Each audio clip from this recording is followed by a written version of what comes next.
Você não estará pronto para um novo relacionamento até você responder essas duas perguntas. Pronto?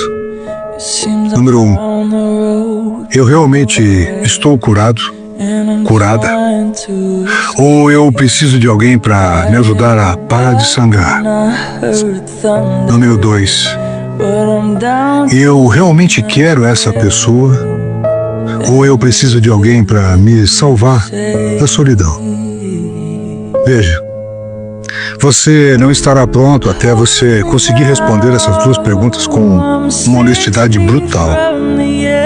Porque um relacionamento não vai te salvar, ele vai te expor. Então, arrume a sua casa antes de convidar alguém para entrar.